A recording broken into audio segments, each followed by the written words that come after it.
estamos reunidos todos os colaboradores do Hospital Central, da Maternidade, do AME Assis e do AME Ourinhos.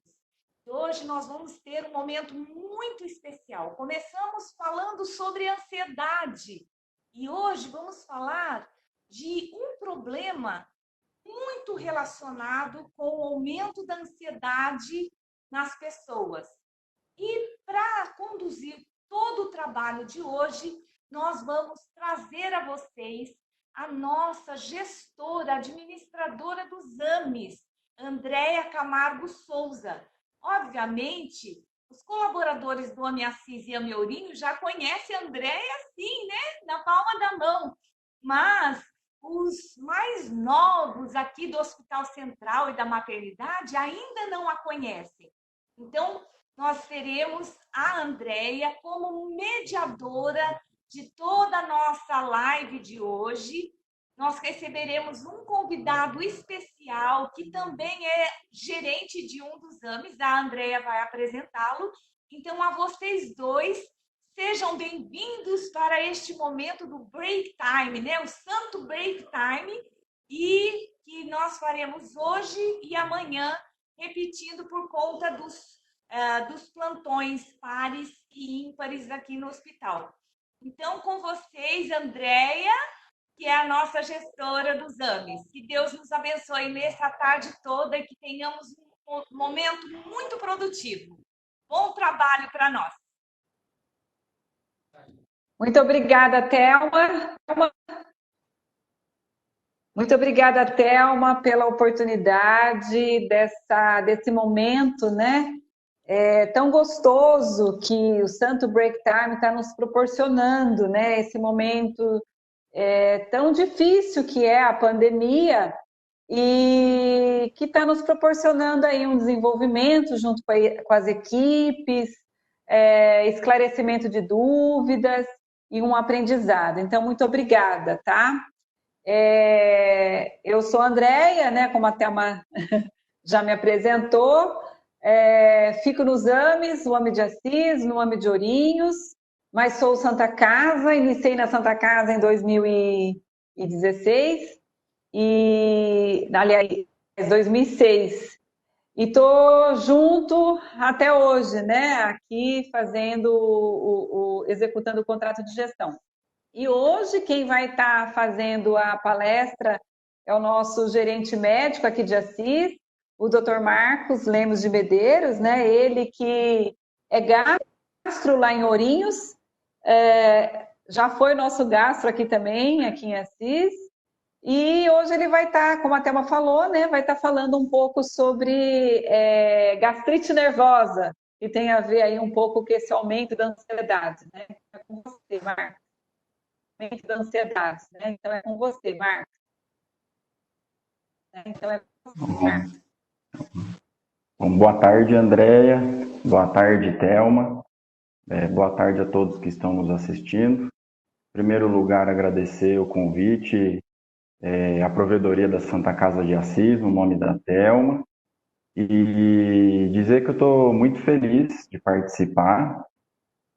Num momento que nós temos visto somente notícias ruins, estampando capas aí de jornais e primeiras páginas de sites importantes de notícias.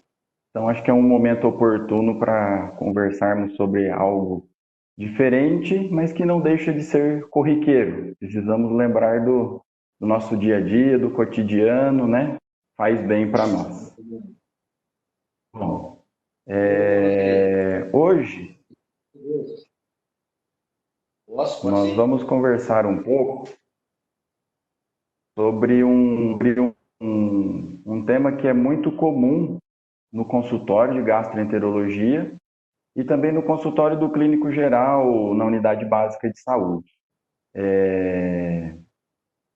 A gastrite nervosa, ela é considerada como um diagnóstico por muitos, que na verdade veio de um conceito popular.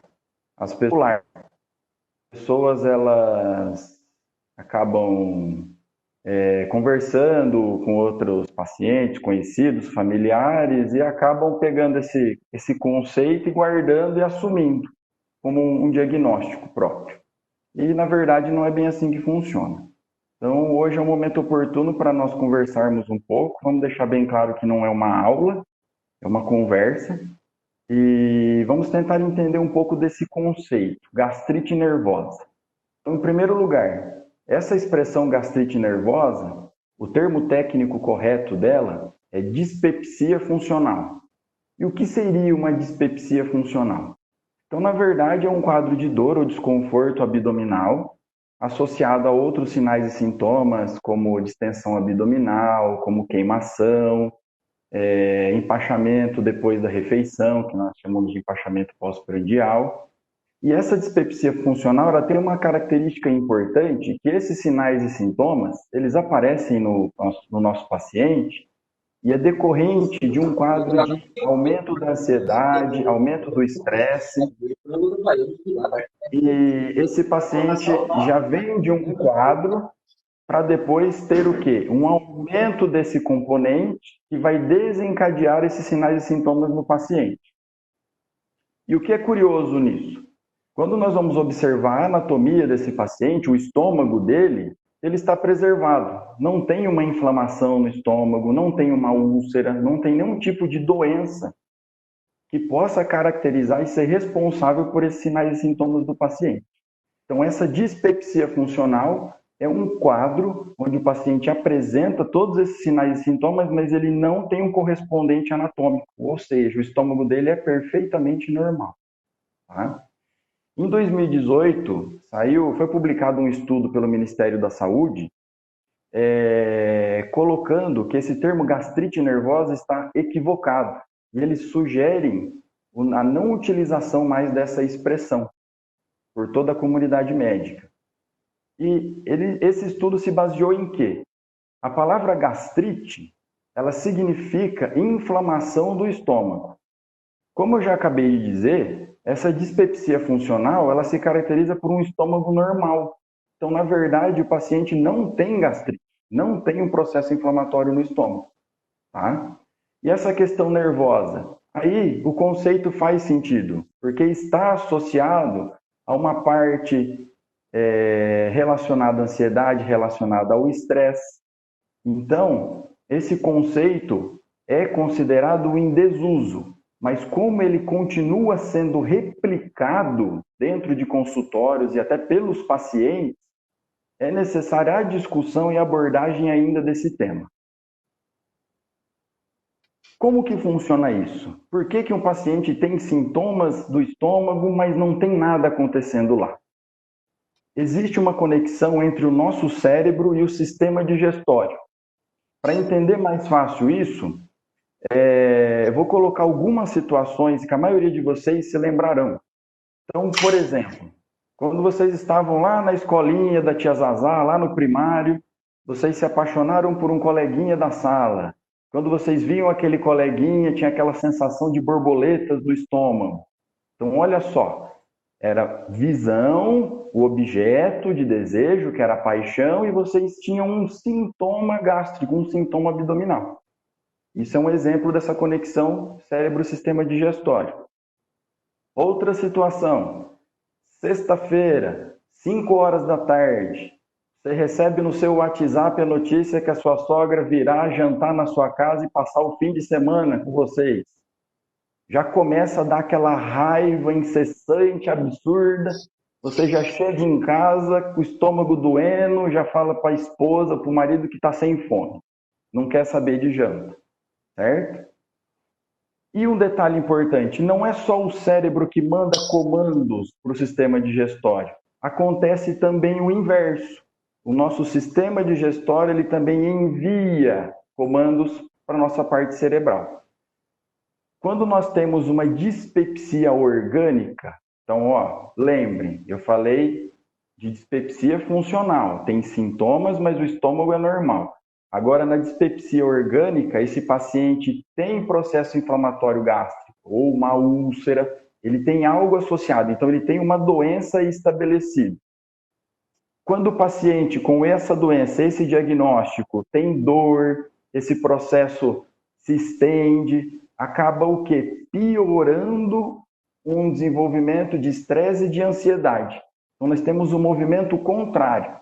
Um paciente que não chega a ter um distúrbio ansioso, a partir do momento que ele tem um diagnóstico, que ele apresenta recorrência de sinais e sintomas dispépticos, ele potencializa esse estresse e essa ansiedade.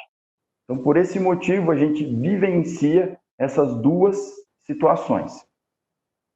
Tem um autor de um livro de fisiologia médica, que chama Guyton, que ele coloca no primeiro parágrafo desse livro que o sistema digestório é o nosso segundo sistema nervoso. Então, daí já se entende a importância da associação desses dois sistemas. Como é que nós vamos entender uma pessoa, um paciente que tem uma dispepsia funcional e de um outro que tem uma dispepsia orgânica? Então, é uma investigação clássica como qualquer hipótese diagnóstica a ser realizada dentro de um consultório. Então, primeiro, é avaliar os sintomas clássicos da dispepsia. Dor de estômago, distensão abdominal, pirose, empachamento. E depois avaliar o quê? Se esse paciente apresenta sintomas emocionais. Então, o que seria isso? É um paciente que está apático, que apresenta um quadro de insônia, que tem diminuição de libido, que tem tensão muscular, que está muito irritado, está com diminuição de produtividade no trabalho. Então, nós temos que associar esses sintomas dispépticos a esses outros sintomas emocionais que o paciente possa ter. Então, nós temos que sempre investigar e fazer uma análise também dessa parte. Quando nós juntamos os dois grupos, nós vamos ter que fazer o quê? Uma investigação do órgão propriamente dito, que é o estômago, para então categorizar o tipo de dispepsia que esse paciente está apresentando. Então, por exemplo, eu tenho um paciente com sintomas clássicos, ele não tem sintomas emocionais e na endoscopia ele apresenta um processo inflamatório, então uma gastrite, por exemplo. Então, esse paciente ele tem uma disfunção, uma dispepsia orgânica. Então, o tratamento vai ser dirigido para quê? Especificamente para tratar essa inflamação do estômago que foi evidenciado na endoscopia. Somente isso. Outra situação. Paciente que apresenta os sintomas clássicos, ele tem apresentado sintomas emocionais como queixa. Quando nós realizamos a endoscopia, esse exame vem completamente normal, não tem nenhum tipo de alteração gástrica. Então, esse paciente, ele é categorizado como uma disfunção do quê? Ele tem uma dispepsia funcional. Ele não tem doença estabelecida no estômago. Então, o que vai ser feito? Um tratamento dirigido para a questão emocional, porque é ela que está gerando todos esses sinais e sintomas do paciente. E o que acontece muito? Quando o paciente vem até o consultório, nós fazemos uma avaliação, é feita uma endoscopia desse paciente que não apresenta alteração gástrica, é feito um diagnóstico de dispepsia funcional. O que acontece? Ele pensa, então tá bom, é só eu procurar uma ajuda, fazer uma terapia e só assim que vai resolver o meu problema. Na verdade, não. Nós temos o quê? Situações que vão potencializar os sintomas também nesse paciente com dispepsia funcional. Por exemplo, uso excessivo de café, de açúcar, alimentos ácidos, alimentos gordurosos, ingesta de álcool e o tabagismo potencializam os sintomas desse paciente com dispepsia funcional. Então não adianta só ir para a terapia e resolver a parte emocional. Precisa corrigir a parte alimentar. E o mais importante de tudo isso, um paciente inicialmente diagnosticado com uma dispepsia funcional, que não é feita a correção do hábito alimentar dele, ele pode ser transformado de uma dispepsia funcional para uma dispepsia orgânica. Então, não adianta fazer uma abordagem só dessa parte, da terapia, da parte mental, da ansiedade, do estresse. Tá? Tem todo esse trabalho paralelo que tem que ser feito com esse paciente. Quando nós falamos de uma dispepsia funcional, o que vem à cabeça? Ah, então tá bom, eu tenho que ir para terapia e me virar. Depende. Nós temos que analisar cada caso. Tem uma situação que, às vezes, uma psicoterapia de apoio vai conseguir solucionar, amenizar essa questão da ansiedade e do estresse do paciente. Em outras situações, já é um paciente com uma evolução um pouquinho mais arrastada, então ele vai precisar de um auxílio psiquiátrico para prescrição, inclusive, de medicamentos para apoio e suporte nessa patologia dele. Mas o que eu queria abordar de mais importante em relação a essa terapia é a questão do hobby. Hobby não é aquela roupa que as mulheres costumamente usam lá no seu ambiente de casa, mais restrito. Não. Esse hobby, o que é? É o que as pessoas deveriam fazer que traz prazer pessoal, que traz satisfação para ela. Então, como que seria isso? Nós vivemos uma realidade que a grande maioria das pessoas tem um fluxo só, direcionado para o trabalho e para casa, para sua família. A pessoa não tem um momento de lazer. É muito comum hoje no atendimento nós perguntarmos para os pacientes o que eles fazem para eles, que eles se sentem bem, que eles se sentem confortáveis, revigorados, com a energia recarregada. Muitos deles respondem: ah, eu só vivo para trabalhar, só vivo para sustentar a minha família. E isso tem se tornado rotina nos últimos anos. A vida é corrida, globalização, capitalismo, mas nós temos que cuidar o quê? Da nossa mente junto com o corpo. Então não adianta falar assim: ah, mas eu vou para a academia todo dia e eu me sinto bem. Tem que ver a situação. Você está indo para a academia para não ganhar peso? Ou você vai porque aquilo te traz uma satisfação pessoal? Aquilo te deixa revigorar? Tem que fazer essa análise. Muitas pessoas gostam de simplesmente ler um livro. Mas será que está lendo um livro para conhecimento ou está lendo um livro para prazer pessoal? Então, é muito importante nós termos uma válvula de escape para tudo. Para não ter que chegar ao ponto de ir para uma psicoterapia, às vezes para um tratamento psiquiátrico. Hoje é muito presente na nossa vida a questão da ansiedade, da busca pelo resultado, do compromisso, de fazer várias coisas num período de tempo menor, mas é imprescindível reservar uma parte do nosso dia, ou no máximo, durante a semana ou no fim de semana, algo para lazer. Nós precisamos de algo como válvula de escape. Isso é comprovado há muito tempo já. E falta isso nas pessoas, essa consciência de que eu preciso, às vezes, um tempo comigo, sozinho, um momento para reflexão, fazer uma autoavaliação, chegar de noite em casa, às vezes, ficar um pouco quieto e pensar: nossa, será que hoje eu fiz algo de bom, foi produtivo, tenho que me sentir feliz com aquilo, que eu posso fazer melhor amanhã? Então, é extremamente importante esse momento de reflexão e essa atividade como lazer, e para poder recuperar as energias. Por que esse tema é importante? Não só por ser comum a expressão gastrite nervosa, mas porque estamos vivendo numa época totalmente atípica. E é algo novo para todo mundo. Na nossa grande maioria aqui hoje, estamos com pessoas que estão atuando em serviços de saúde. Mas tentem imaginar as pessoas lá fora que não têm contato nenhum com o serviço de saúde. A angústia dessas pessoas.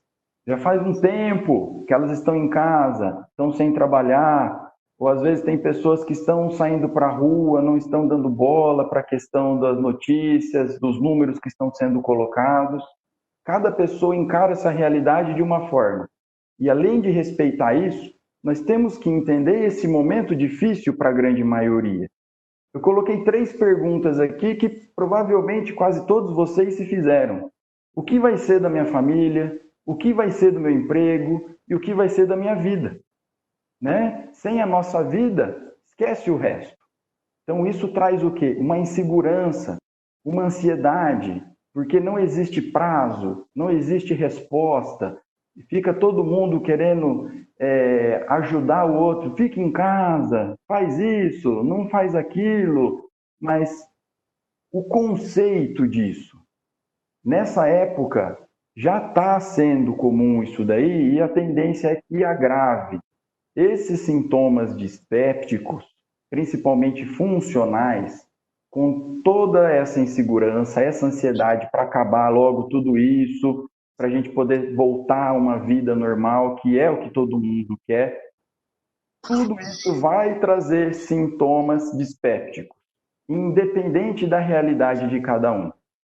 Os profissionais de saúde estão numa linha de frente, estão numa situação de estresse, é algo desconhecido até então, mas vamos pensar também as outras pessoas. Nós temos um pouco de conhecimento, um pouco de acesso à informação que a grande maioria das pessoas não tem. Então imagine também, vamos colocar no lugar do outro, uma empatia, é importante. Então, vai ser extremamente, na verdade, já está sendo comum sintomas dispépticos funcionais em toda a população. E aí começa um problema, que vem a automedicação. Todo mundo tem um parente, tem um vizinho, tem um conhecido que toma remédio para o estômago. Então foi no médico, fez diagnóstico, fez uma avaliação, começou um tratamento. Sempre tem um coleguinha maravilhoso, iluminado, para ir lá e dar um comprimidinho de omeprazol, certo? O que é importante disso? Avaliar, investigar. É comum acontecer isso, principalmente nessa época, mas não deixar de entender, descobrir o que está acontecendo para fazer o tratamento correto. Tá? Essa é a mensagem que eu queria passar, não só de uma forma técnica, mas também no sentido de autoconhecimento. Todo mundo já passou por isso na vida uma vez ou várias vezes. Contei uma historinha corriqueira aí da escolinha, da sogra, que é algo mais comum e típico para a maioria das pessoas, mas lembrar também que é importante, porque hoje em dia a gente se cobra muito. Eu tenho que ser um bom profissional, tenho que ser um bom pai, tenho que ser uma boa mãe, tenho que ser um bom filho, mas precisamos olhar para nós também. Nós precisamos estar vivos para dar o cuidado, para dar assistência ao outro, não só na área da saúde, mas também na nossa família. Ok?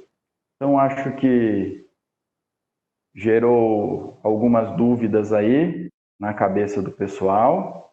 Então, agora estou à disposição para algumas perguntas, dúvidas. Fiquem à vontade. Bom, Marcos, nossa, super interessante essa sua abordagem, né? Porque esse termo gastrite nervosa é muito comum. Eu me lembro na fase da adolescente também, quando você contou essa historinha, é muito interessante. E uma das coisas que até o pessoal mandou aqui para mim, que você até falou da automedicação, né? E a gente vê um medicamento que é muito popular, que é o tal do omeprazol, e se toma esse omeprazol para tudo. Porém, há também assim uma discussão, né? Não sei se é um mito ou uma verdade, se esse omeprazol, se a gente tomar por muito tempo ele, né? Porque tem gente que toma assim para tudo na vida, né? Tudo é omeprazol. E ele pode causar câncer? Como é que é isso? Isso é um mito, é uma verdade? Como que é essa questão aí do omeprazol? Essa é uma pergunta importante. Tem um estudo publicado em 2017 por uma universidade de Londres, junto com uma universidade de Hong Kong. E eles fizeram um acompanhamento de alguns pacientes que faziam uso do omeprazol, que é do grupo do inibidor de bomba de próton. E no final do estudo, eles publicaram que o uso prolongado, sem estipular o tempo, mas colocar como um uso prolongado, pode aumentar em até 2 vezes o risco de câncer de estômago. O que é importante frisar? Nesse mesmo estudo, eles colocam que uma boa parte do grupo avaliado são pacientes com doenças crônicas que faziam a utilização do omeprazol justamente por causa do uso excessivo de medicamentos.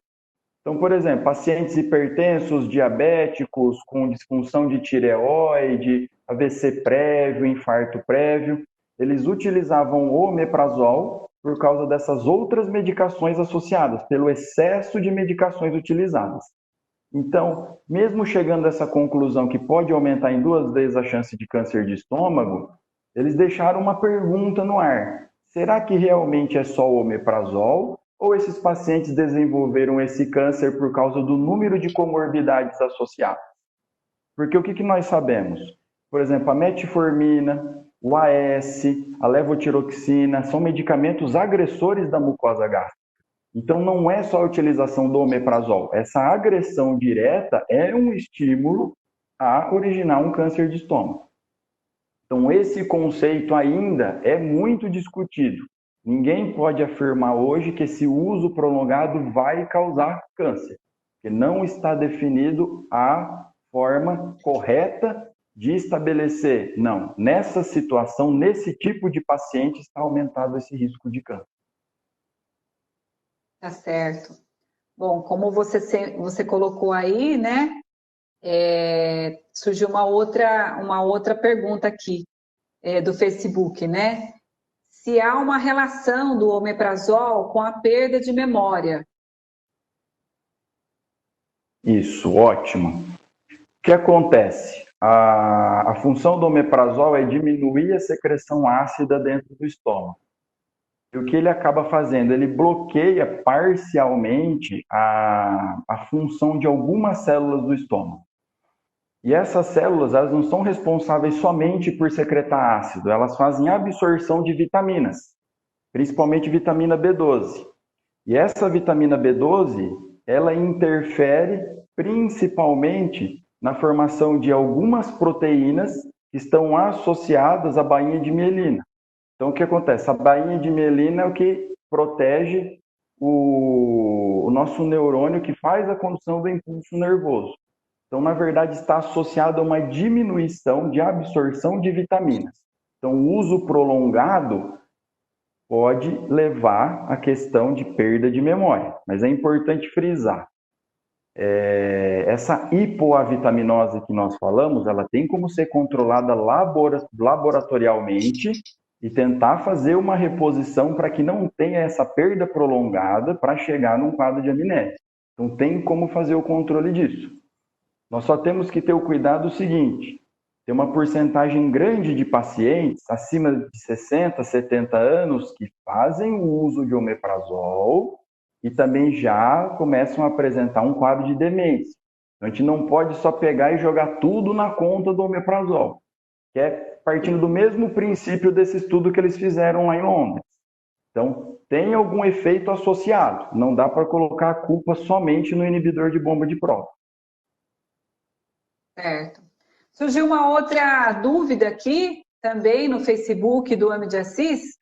O paciente diabético, em uso de insulina, psicotrópico, com um inchaço abdominal, seguido de dor, pode estar relacionado à gastrite nervosa?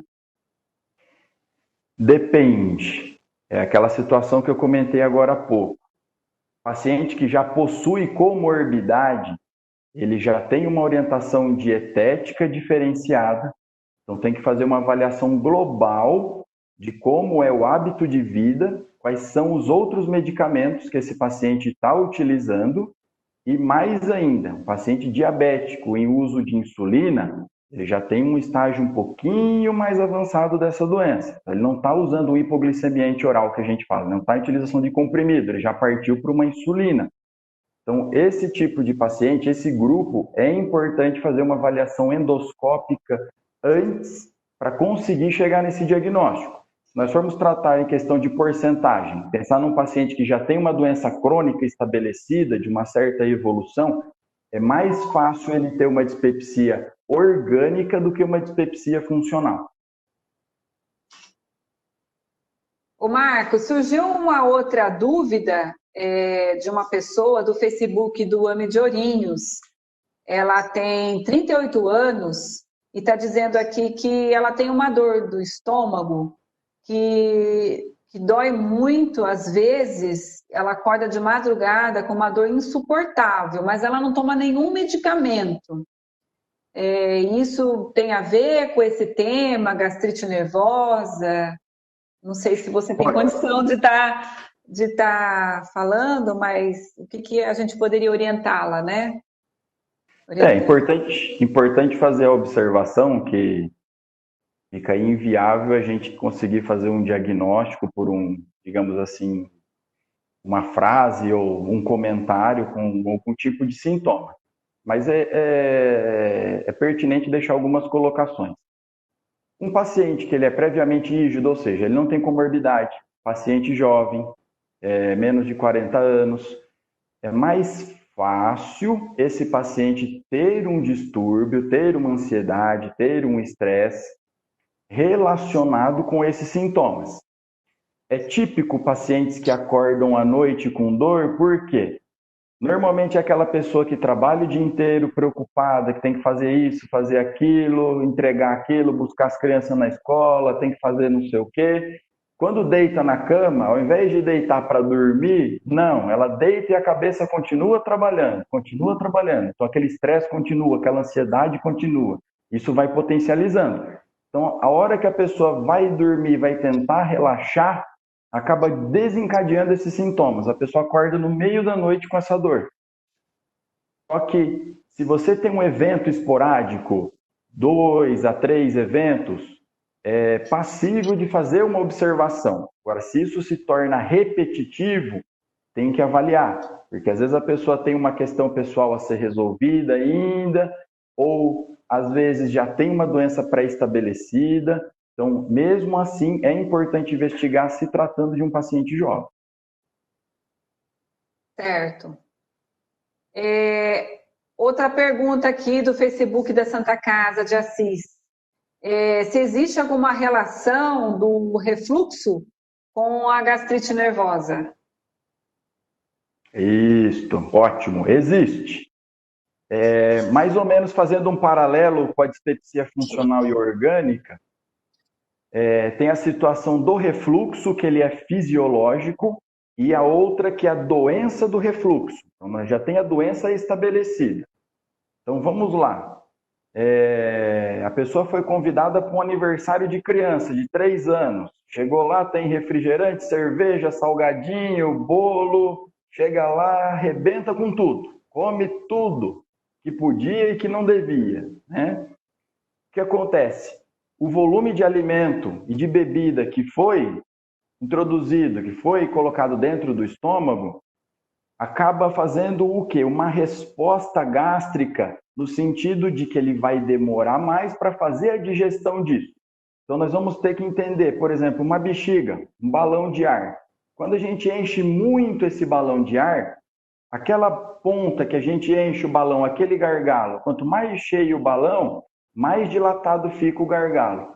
E assim funciona nosso estômago. Quanto mais alimento lá dentro, mais ele está dilatado, aquela parte de cima, que é a transição do esôfago para o estômago, ela apresenta uma dilatação e uma abertura. Então, isso favorece que esse conteúdo de dentro do estômago volte para o esôfago. Então, isso aí é um refluxo fisiológico. Isso vai acontecer de acordo com o comportamento da pessoa. Outra situação é a doença do refluxo já estabelecida. Então, esse paciente ele vai ter uma hérnia de hiato, ele vai ter uma alteração do ângulo de His, ele vai ter um processo inflamatório gástrico, ele pode ter uma úlcera gástrica ou até a presença de uma bactéria, que é a Helicobacter pylori, que é um bacilo gram-negativo que as pessoas contaminam por água. O fato da água não ser filtrada, não ser de uma fonte confiável, as pessoas acabam adquirindo essa bactéria e ela aumenta essa secreção ácida e potencializa a doença do refluxo. Então, o que tem que ser avaliado? Se esse paciente aí tem o refluxo fisiológico ou é a doença do refluxo. Então, tem que ser investigado e separado. Todo mundo, com certeza, já foi em algum lugar, comeu mais do que devia e acordou à noite lembrando lá da pizza, da coxinha, da Coca-Cola. Esse aí é o refluxo fisiológico. Agora, a repetição dos eventos nos últimos 3 meses já tem uma correlação com a parte anatômica, alguma alteração, Aí já exige um tratamento. Porque o refluxo fisiológico é comportamental. Todo mundo sabe que não deve comer o bolo inteiro de aniversário. Mas naquele dia resolveu comer. Então, não tem jeito, o refluxo virá, é a consequência. Tá certo. Ô Marcos, surgiu uma outra pergunta aqui, tá? E até vou complementar essa pergunta, porque tem muita gente que toma limão, né? O limão em jejum. E aqui estão perguntando, né, se o uso de limão diariamente é prejudicial ao estômago. E eu acrescento aí uma dúvida, né, porque eu vejo muitas pessoas tomarem limão em jejum para diversas questões, inclusive a perda de peso, né? O que você nos diz sobre isso? Limão é famoso, ele afina o sangue, ele perde o peso. Limão é milagroso, faz de tudo. Bom, enfim, não podemos desfazer completamente do limão, ele tem as suas qualidades também. Vou fazer um paralelo do limão com café, com fritura, com lanche, no seguinte sentido. Que é importante as pessoas terem conhecimento, não é que o limão faz mal, que o café faz mal, que o lanche faz mal. É a repetição do evento, é o excesso. Eu gosto sempre de contar para os pacientes da seguinte forma. Se você chegar dia 10 de janeiro, for somente de roupa de banho, lá no meio da rua, ficar exposto ao sol 5 minutos por dia, durante 30 dias, você não vai ter uma queimadura de pele. Agora, experimenta você ir lá, um dia só, ficar 4 horas exposto ao sol. Você vai ter uma queimadura de pele. Isso serve para todos os tipos de alimentos. Você utilizar um pouco de limão não vai ter uma agressão direta. Você tomar um pouco de café não vai ter uma agressão direta. O problema é o excesso, é a repetição dos eventos. É aquele sujeito que pega aquele limão espremido de manhã, de tarde, de noite, todo dia. É o sujeito que cada vez que ele vai na sala do chefe, ele toma um martelinho de café. É um café de manhã, 10 horas da manhã, 2 da tarde. Então é a repetição do evento. Então eu acho muito sábia essa comparação que eu vi com a questão da queimadura solar. É o tempo e a repetição da exposição. Então isso que tem que ficar claro. Excelente. Tenho várias perguntas aqui, hein, Marcos? Está preparado? Vixe, pode mandar. O que eu não Olha, souber, eu peço ajuda para os universitários. tá, e tem bastante pergunta aqui relacionado ao H. pylori, né, essa bactéria. Não sei se isso seria tema para uma outra palestra, não sei como é que é o nosso tempo. Mas, enfim, tem uma pessoa aqui que colocou: todas as vezes que eu fico muito tensa, começo a tossir, tenho gastrite e refluxo. Pode ser em decorrência desse problema? Só um questionamento, ela está associando esses sintomas à presença da bactéria, é isso? Não, não. Essa pergunta não tem a ver da bactéria. Ah, então tá bom. O que pode acontecer? O fato da pessoa tossir, ela aumenta a pressão intraabdominal. Então pode ver que quando a gente tosse, a barriga fica durinha no momento da tosse. Ou essa paciente ela já pode ter o problema, a doença de refluxo estabelecida. Esse conteúdo ácido que sobe do estômago para o esôfago pode chegar na cavidade oral, até na laringe da paciente, pode provocar essa irritação e estimular a tosse. Então nós temos as duas situações. Ou a tosse excessiva aumenta essa prensa abdominal, comprime o estômago e faz o conteúdo gástrico subir para o esôfago, ou esse refluxo ácido que estimula, irrita a via aérea e faz a paciente ter tosse. Então tem que investigar quem que é o culpado de quem. A sensação de ardor na garganta tem associação com o refluxo? Provavelmente sim. O que é mais comum em pacientes que têm um refluxo bem ascendente, normalmente ele apresenta aftas na boca, apresenta tosse, apresenta rouquidão, e esses sinais e sintomas, eles são repetitivos. Então não dá para dizer que a pessoa teve rouquidão uma vez em 6 meses e foi por causa do refluxo. Tá? Então, essa ardência, principalmente pela manhã, que é o fato de o paciente deitar e estar na posição horizontal, facilita a saída do conteúdo do estômago, voltar para o esôfago e voltar para a cavidade oral. Então, normalmente, eles persistem no período da manhã, tanto a tosse quanto as aftas, e às vezes aquela sensação de corpo estranho na garganta. A pessoa acorda de manhã, ela engole e parece que tem algo preso na garganta. Essa irritabilidade que o paciente pode apresentar. E o que você indica no tratamento para gastrite enantematosa? A gastrite enantematosa ou enantemática é uma classificação endoscópica. Então, o que ela significa? Esse enantemática vem da expressão de enantema, de vermelhidão. Então, quando o médico, o operador que fez a endoscopia, identificou algumas áreas mais avermelhadas, mais congestas na mucosa do estômago, ele classificou essa gastrite como enantemática. Então, na verdade, é um processo evolutivo. Primeiro, ela começa com esses enantemas, essa gastrite enantemática, depois ela pode evoluir para uma gastrite erosiva, que são pequenas feridas, e com o aumento dessas erosões acaba provocando uma úlcera gástrica ou úlcera péptica, também conhecida. O tratamento de gastrite enantemática estabelecida por endoscopia é a associação de mudança de hábitos de vida e o tratamento com inibidores de bomba de prótons.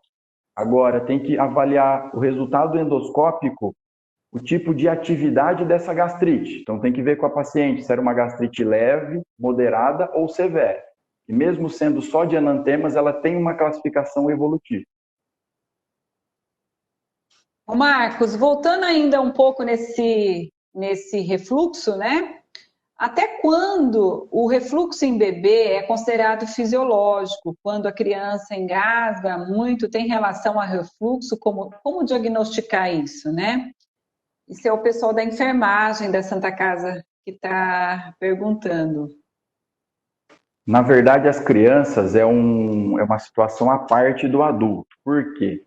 Esse refluxo em recém-nascido, ele está relacionado, vou usar essa expressão que não é correta, mas para facilitar o entendimento, ao amadurecimento da válvula que separa o esôfago do estômago. Então, a situação do bebê é diferente dos adultos. Esse amadurecimento, tem crianças que já, no momento do nascimento, ela já está com essa válvula competente e outras vão adquirir essa competência com o passar do tempo. Não necessita de uma investigação propriamente dita, no sentido de fazer uma endoscopia nessa criança, mas em casos que essa criança apresenta, ela pode engasgar, por exemplo, com leite, pode ter vômitos noturnos, que é essa regurgitação, que é mais conhecida nas crianças, pode ser feita uma investigação com um raio-x contrastado. Mas esses eventos, eles têm que ser muito bem analisados da questão do risco-benefício para essa criança. Não posso dizer que é normal hoje, é uma coisa normal e aceitável que as crianças já nasçam com esse problema de refluxo por causa desse amadurecimento da válvula. Mas está se tornando algo corriqueiro. Então nós temos que ficar atentos, principalmente no momento que a mãe está amamentando essa criança, para a questão do sufocamento. Porque ela pode estar regurgitando esse leite e estar engasgando no mesmo momento. Então tem que observar. Mas a gente gostaria de ter, por exemplo, um tempo limite que é aceitável e depois a gente tem que ficar mais preocupado. Não é assim que funciona com criança. Por exemplo, a criança está tendo alguns engasgos na hora da amamentação, mas ela está ganhando peso, está ganhando altura, não está apresentando nenhum tipo de patologia associada. Então está indo bem, a evolução é favorável. Isso vai evoluir bem. Agora, uma criança que não está ganhando peso, ela regurgita muito, já não quer mais pegar o peito da mãe. Então, aí já é um caso diferente, já tem que ser avaliado e feita uma investigação mais aprimorada. Então tá, um senhor que tem gastrite há mais de 10 anos, Marcos, quer saber se tem como curar esse problema ou como que fica isso, ele vai ter que conviver isso pro resto da vida, né? Como é que é essa questão da gastrite? Então vamos lá. O que nós observamos hoje, muitos pacientes que têm uma evolução não favorável com o tratamento para gastrite, são gastrites leves, de uma evolução bem mais tranquila, mas o que acontece? As pessoas depositam muito o resultado do tratamento só no medicamento. A parte comportamental é muito difícil de ser aceita pelo paciente. Então, o que eu ouço muito? Eu usei o remédio, mas não valeu de nada. Ou, por exemplo, eu uso omeprazol já há 5 anos, 6 anos e eu continuo tendo dor. Mas ele não fez uma mudança de hábitos de vida.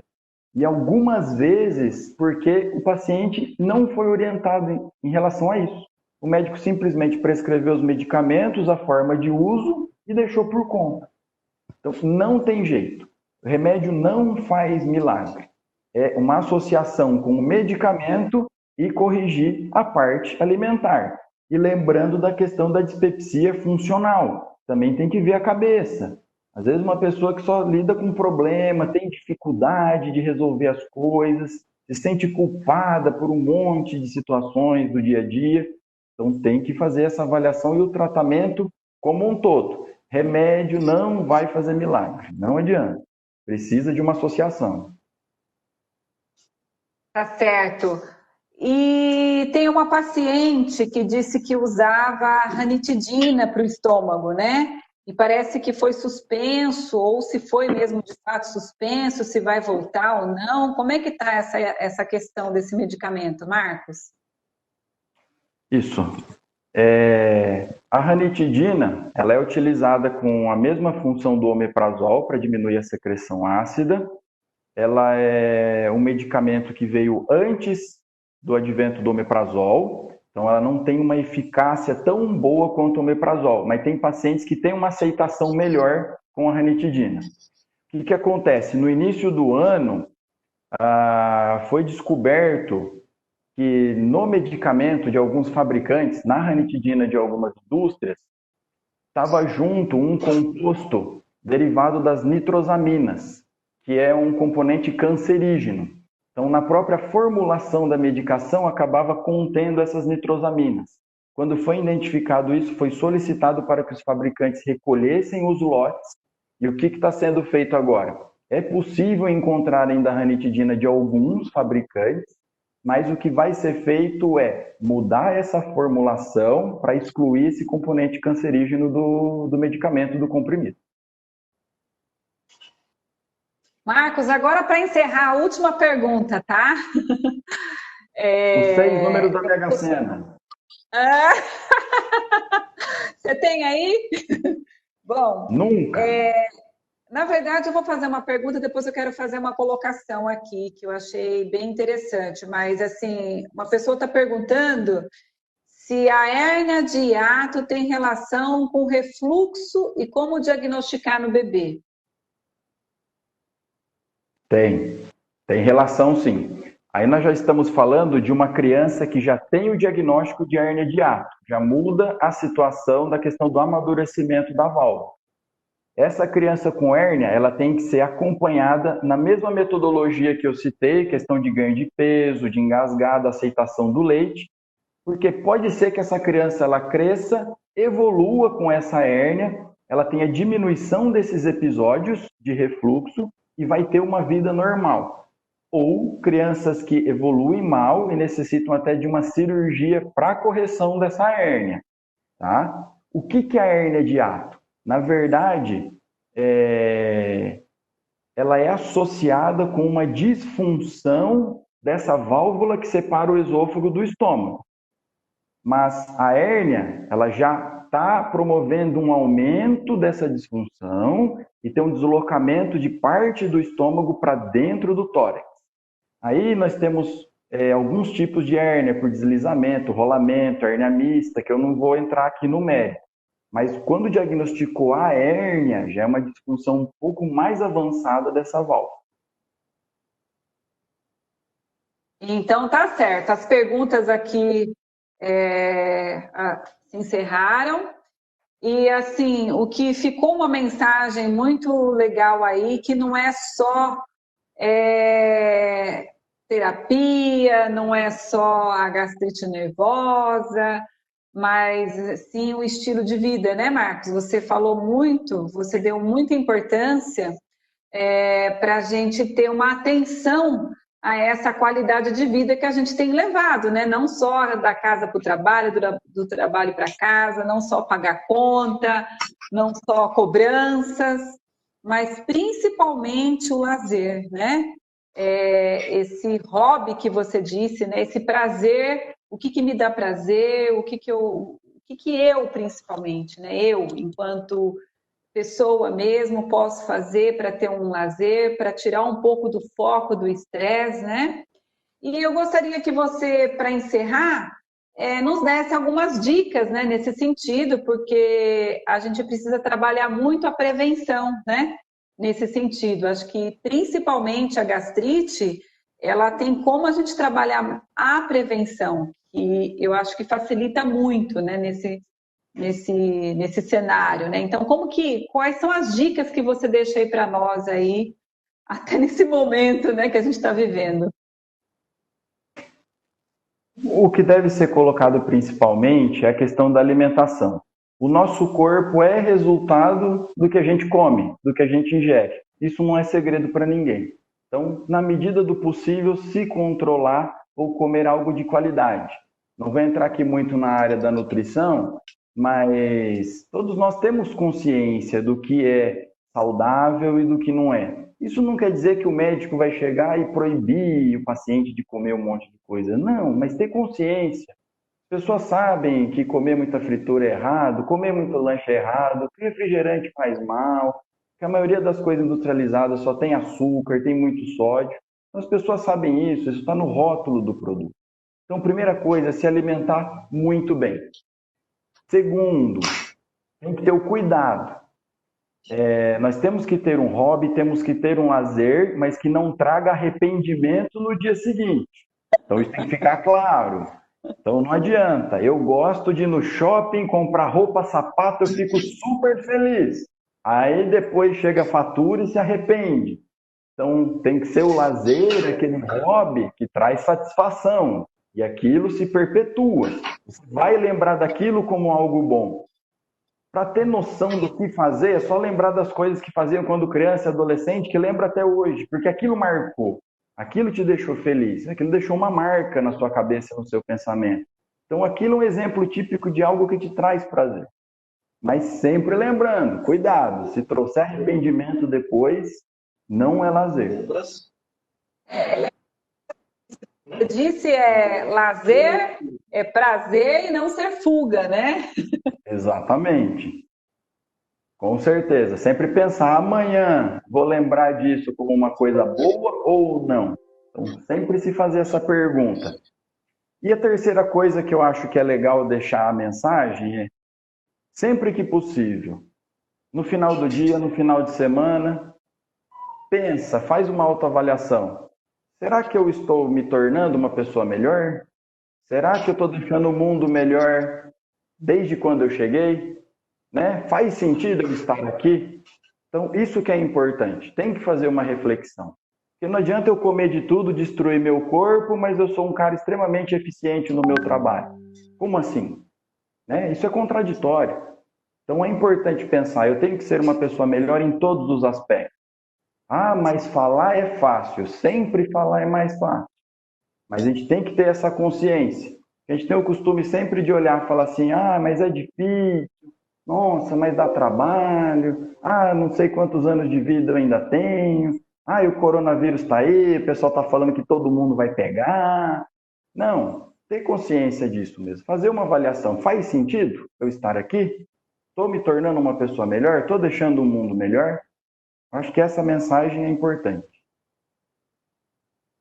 Poxa, valeu, Marcos. Muito obrigada. Fantástica a sua apresentação, a sua palestra aí para nós. Eu quero aproveitar e agradecer a todos que participaram, né? As nossas equipes da Santa Casa de Assis, da maternidade, do hospital, administrativos, o pessoal lá do AME de Ourinhos, o pessoal do AME de Assis, e principalmente, né, o pessoal que está aí nas redes sociais nos assistindo. Então foi um momento assim muito gostoso, muito oportuno, cheio de conhecimento e de uma linda mensagem que você deixou aí, né? Para a gente assim sempre fazer uma autorreflexão do que a gente está fazendo aqui no mundo, né? Então muito obrigada, pessoal, muito obrigada, Thelma. Foi muito gostosa essa experiência. Foi a primeira experiência minha aqui, tá joia? Desculpe aí pelo o nervosismo que não tem na relação com a gastrite. Não estou com a gastrite ainda. Então, muito obrigada, pessoal. Marcos, é com você. Eu agradeço a oportunidade. É um prazer fazer parte dessa família. Acho que a maioria das pessoas já sabe disso. Aqui na parte administrativa, em agosto, se o coronavírus deixar, completarei 5 anos. E a maioria das pessoas sabem o comprometimento, o prazer que eu tenho de trabalhar aqui. Faz parte do meu hobby estar aqui. Não é fácil, viajo, tenho os meus percalços, mas eu tenho a convicção que cada dia eu tento, exercito e quero ser uma pessoa melhor. E como profissional de saúde também lembrar, a primeira coisa que se aprende é servir e não ser servido. Então isso é um lema que tem que ser guardado. Olhar para o próximo e falar, eu estou aqui para servir. Muito eu não vou aguentar, Andréia, tem que fazer, não vou mais fazer live, doutor Marcos, agora vai ser a Andréia e o senhor, vocês é que vão aí fazer direto. Foram muito bem, mandaram muito bem, parabéns, viu? Gostei demais. Imagina, obrigado, estamos à disposição. Obrigada, pessoal. Até a próxima. Boa tarde, juízo.